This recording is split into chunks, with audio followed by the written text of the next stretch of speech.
Morning everyone. Just got up और फिर kitchen में आ गई। सुबह से ही चाय बनाऊंगी, बट उससे पहले पानी पीना है।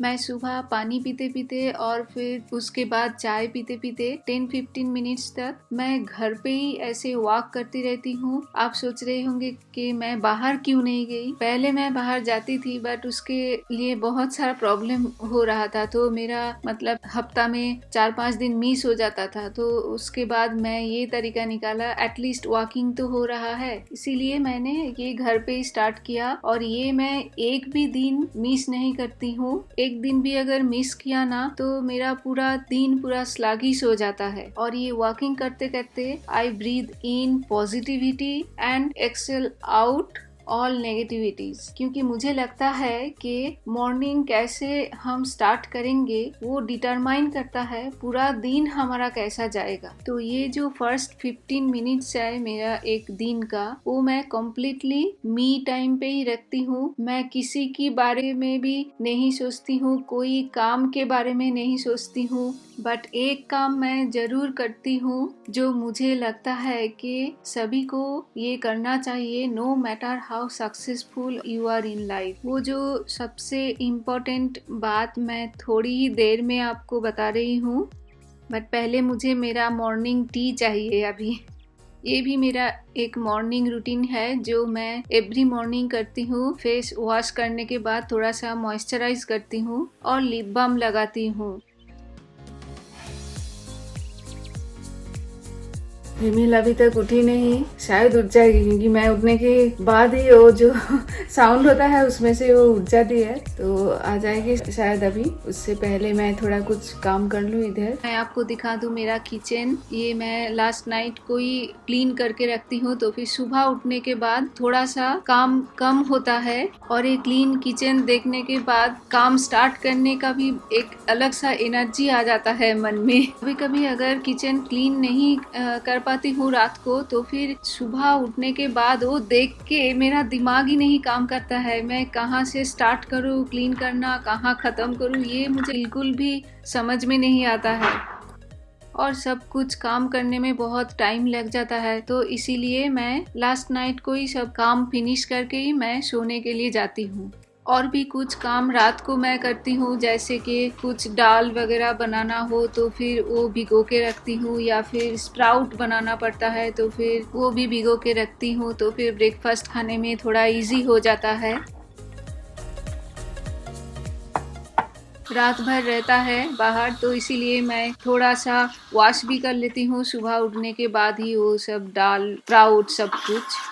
मेरा ये वीडियो मॉर्निंग रूटीन के बारे में है, तो मैं एक बात जो सबसे पहले मैं करती हूँ सुबह उठने के बाद ही, वो मुझे पहले ही बताना चाहिए था, और वो है कि मैं भगवान को प्रणाम करती हूँ और फिर मैं कितना ग्रेटफुल हूँ मेरे ये लाइफ के लिए, भगवान से वो बोलती हूँ। और एक बात मैं जरूर बोलती हूँ कि thank God for allowing me to be on this day. At least 1 minute के लिए मैं प्रे करती हूँ भगवान के सामने। It's a minute of prayer to center myself and put myself in a state of thankfulness and openness. अब मैं मेरे लिए मॉर्निंग टी बना रही हूँ। अभी उठने के बाद एक्सरसाइज करता है, तो इसीलिए वो मॉर्निंग टी नहीं पीता है, और मेरा मॉर्निंग टी मैं माइक्रोवेव में ही बनाती हूँ।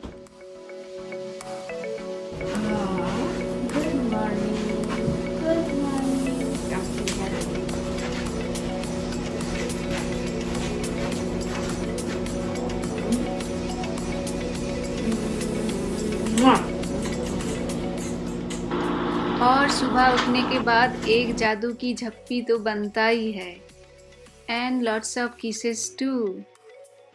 इसमें से ना किड्स की मूड बहुत ही बूस्ट हो जाता है।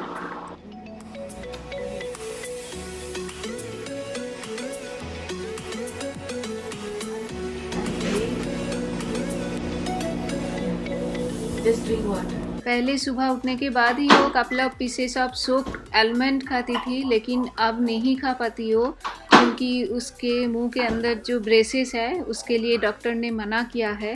इसीलिए मैं एक बॉइल्ड एग उसको देती हूँ और उसके बाद जब ब्रेकफास्ट बनाऊंगी फिर ब्रेकफास्ट कर लेगी वो। मैं बहुत ज़्यादा टाइम कंज्यूमिंग वाला जो ब्रेकफास्ट होता है वो नहीं बनाती हूँ, क्योंकि सुबह उठने के बाद ही उसको बहुत ही भूख लगता है। चीयर्स अगर आप भी चाय पी रहे हैं तो।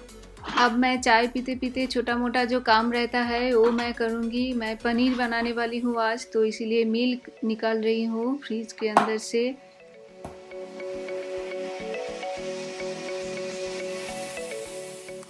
हमारे यहाँ हफ्ते में 2 दिन ओनली ट्रैश मैन आता है, तो ये मैं ट्रैश रखने के लिए जा रही हूँ बाहर, क्योंकि आज ट्रैश मैन आने वाला है।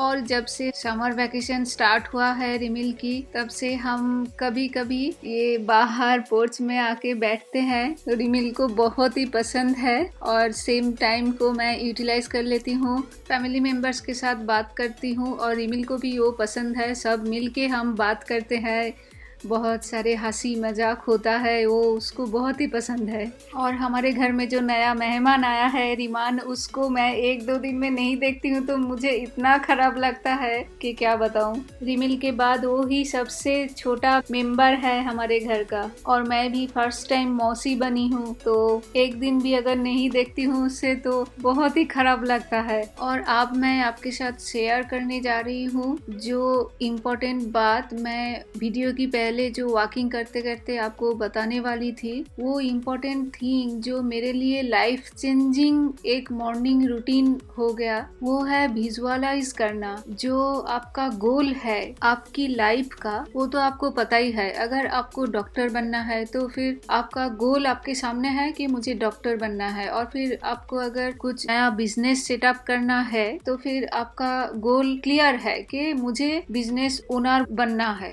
आपका जो ड्रीम है उसके लिए तो आप बहुत बार ऐसे विजुअलाइज करते होंगे ऑलरेडी, बट मैं जो विजुअलाइज के बारे में बात कर रही हूँ ये थोड़ा अलग विजुअलाइजेशन है। ये बिजनेस सेटअप या फिर डॉक्टर बनने के लिए क्या क्या फर्स्ट स्टेप्स होता है वो विजुअलाइज करने के लिए मैं बोल रही हूँ। जैसे कि पहले आपको बहुत सारा रिसर्च करना पड़ेगा कि कौन सा बिजनेस अच्छा चलता है, कहाँ पर ओपन करना है, मतलब ये सब के बारे में जो रिसर्च होता है वही एक्चुअली फर्स्ट स्टेप होता है ये विजुअलाइज का। लाइफ में कुछ भी प्रोफेशन चूज करने से पहले बहुत सारा रिसर्च करना पड़ता है, इंफॉर्मेशन गैदर करना पड़ता है। तो वो जो 15 मिनट्स का वॉकिंग टाइम मैंने सिलेक्ट किया, फर्स्ट 5 मिनट्स में आप only breathe in breathe out करने के बाद आप सोचिए कि फर्स्ट स्टेप रिसर्च करना है, और फिर रिसर्च करते करते आप नोट डाउन कीजिए जो भी आपने रिसर्च किया या फिर आपके दिमाग से जो भी आइडियाज आया है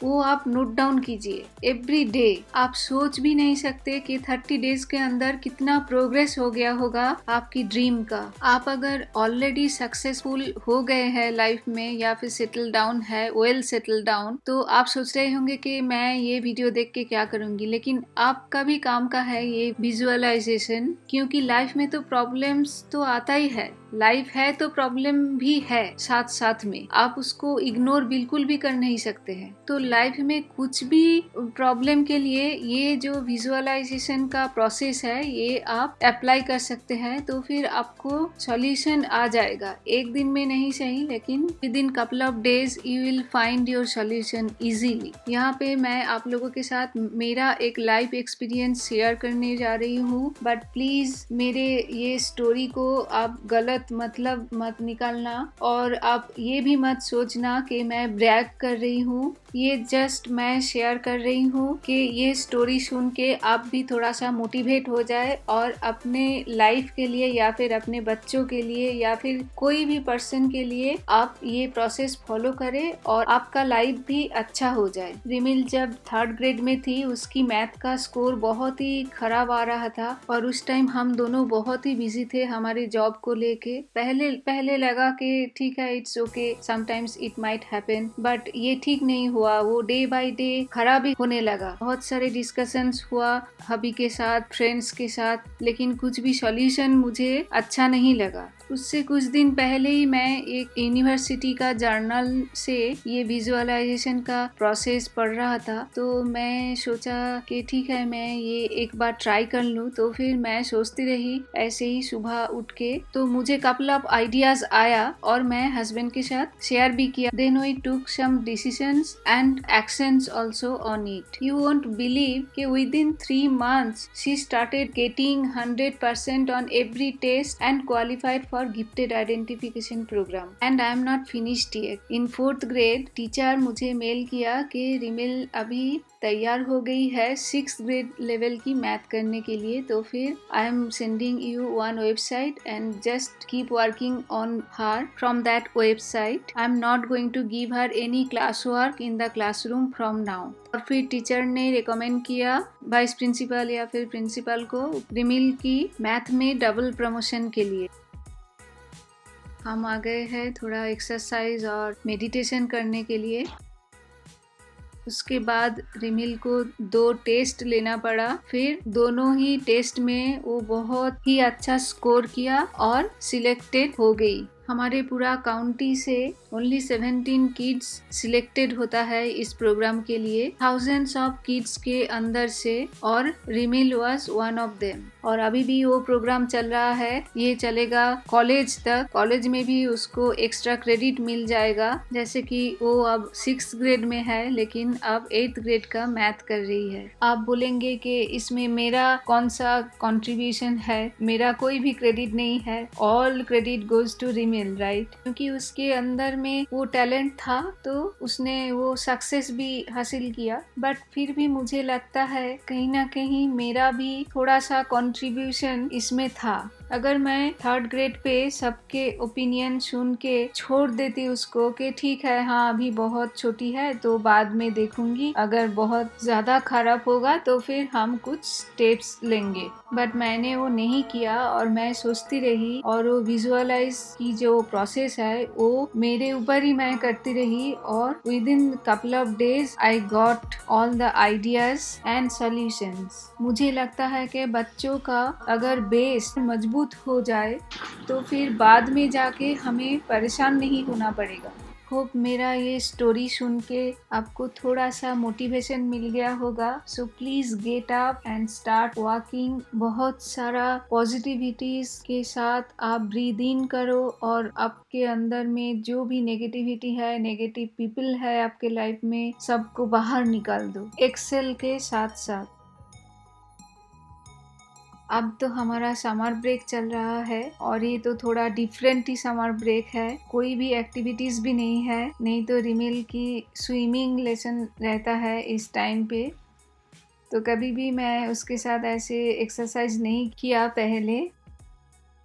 मुझे बहुत ही अच्छा लग रहा है उसके साथ एक्सरसाइज करने में, बट उसको पसंद नहीं आता है। वो मुझे बोलती रहती है कि mom you are very slow. जैसे कि उसकी अगर 25 पुशअप्स हो जाता है तो मेरा ओनली 10 होता है, ऐसा देख के वो बोलती रहती है। अब हम थोड़ा वेट लिफ्ट कर रहे हैं। तो रिमिल ने लिया 3 पाउंड्स का वेट और मैंने लिया 7.5 पाउंड्स का एक वेट।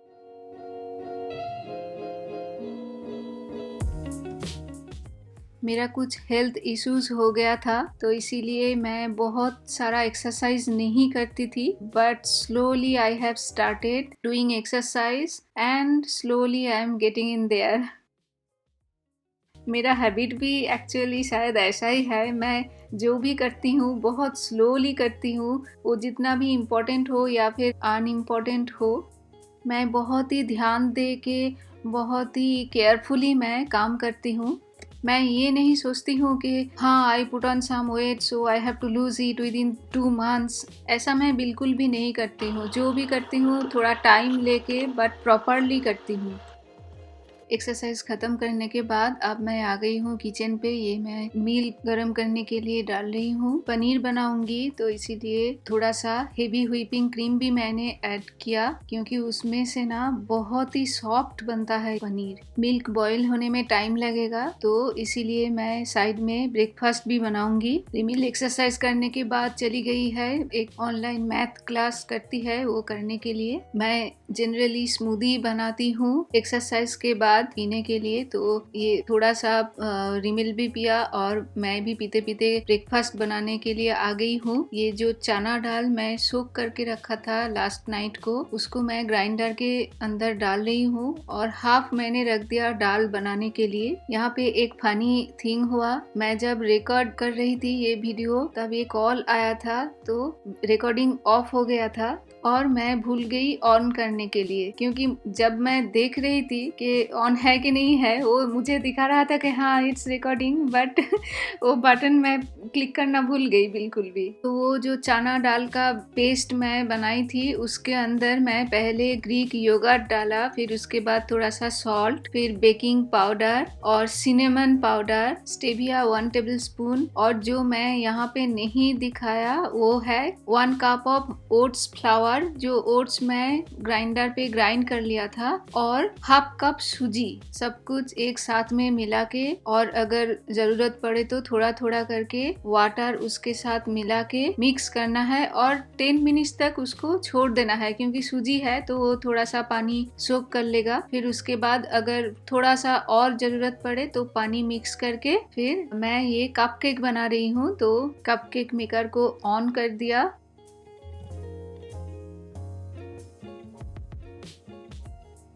और फिर दोनों ही साइड बहुत अच्छी तरह से स्प्रे कर लेना है, नहीं तो फिर ये स्टिक हो जाता है बाद में। बैटर का कंसिस्टेंसी मैंने कुछ इसी तरह से रखा, बहुत ज़्यादा थिक भी नहीं और बहुत ज़्यादा थीन भी नहीं, क्योंकि जितना थीन होता है उतना ही लाइट होता है। बट ये ब्रेकफास्ट है तो मुझे लगता है कि ब्रेकफास्ट थोड़ा हेवी होना चाहिए, और ये बहुत ही हेल्दी बन रहा है। मैं कुछ भी ऑयल नहीं ऐड किया एक्स्ट्रा बैटर के अंदर, कोई भी शुगर नहीं ऐड किया, कोई एग्स नहीं डाला। एग्स डाल सकते हो अगर आप एग डालना चाहो तो। कभी कभी मैं एग्स मिला के भी बनाती हूँ ये रेसिपी, वो और भी टेस्टी बनता है बहुत। तो ये एक बहुत ही हेल्दी गिल्ट फ्री ब्रेकफास्ट है, आपको जितना चाहे आप उतना ही खा सकते हो, बट बहुत ज़्यादा आप नहीं खा सकते हो, क्योंकि ये इतना फिलिंग है, इतना हेवी है। 3-4 के बाद आपको लगेगा कि आप बहुत ही फुल हो गए हो और बिल्कुल भी आप खा नहीं सकते हो, और 3-4 आवर्स तक बिल्कुल भी आपको भूख भी नहीं लगेगा। ये अभी तक ओनली 80% तक हुआ है कुक। फिर एक बार मैं ऑपोजिट साइड पे भी कुक करूंगी अराउंड 5 मिनट्स तक, उसके बाद कम्प्लीटली तैयार हो जाएगा खाने के लिए। ये बहुत ही सिंपल एंड क्विक रेसिपी है, हाफ एन आवर के अंदर ही ये बन के तैयार हो जाता है। मतलब कि प्रिपरेशन के टाइम से सर्विंग करने तक ही हाफ एन आवर लगता है। इसके अंदर अगर आप चाहो तो फिर बहुत सारे इंग्रेडिएंट्स और भी डाल सकते हो, कि ड्राई फ्रूट्स या फिर रेजिन, बहुत सारे आपके पास चॉइस है, इट्स अप टू यू। जैसे कि मैं एक बैच के बाद अब मैं रेजिन मिला रही हूँ।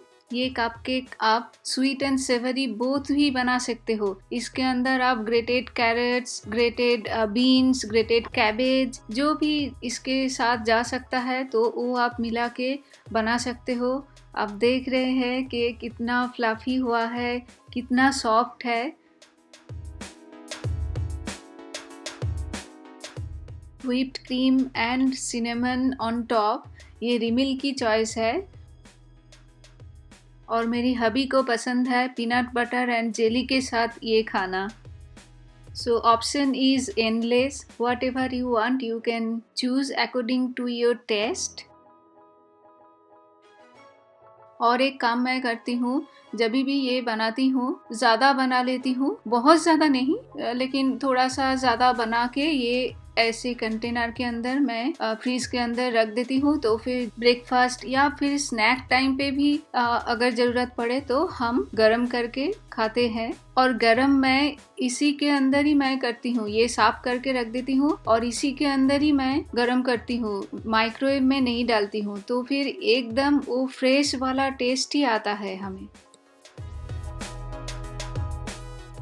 ब्रेकफास्ट बनाते बनाते मैं एक सब्जी भी उधर चढ़ा दिया है ओवन में, और ये पनीर भी तैयार हो गया था, तो मैं इधर प्रेशर दे के रख दिया है। और मैं ब्रेकफास्ट ऐसे बैठ के नहीं करती हूँ, क्योंकि ब्रेकफास्ट करते करते ही मेरा बहुत सारा काम हो जाता है किचन का, तो वो टाइम मैं नहीं वेस्ट करती हूँ। कभी कभी हम तीनों मिलके साथ में ब्रेकफास्ट करते हैं, लेकिन वीकडेज पे नहीं होता है। हमारा तीनों का ब्रेकफास्ट का टाइम भी कभी कभी डिफरेंट होता है। और आज मैं खाना बना के फिर लंच खत्म करने के बाद स्कूल जाना पड़ेगा, क्योंकि रिमिल का जो लैपटॉप स्कूल से दिया था वो अपग्रेड करना है। तो स्कूल से मेल आया था कि लेकर आना पड़ेगा, तो इसीलिए मैं जाऊंगी सब कुछ काम खत्म करने के बाद। ये मैं पहुंच गई स्कूल पे। रिमिल की स्कूल बहुत ही दूर है, हाफ एन आवर का ड्राइव है जाने के टाइम, और फिर हाफ एन आवर लगेगा, तो ये 1 आवर का टाइम है। और बीच में ओनली 10 मिनट्स का ही काम है लैपटॉप अपग्रेड करने का।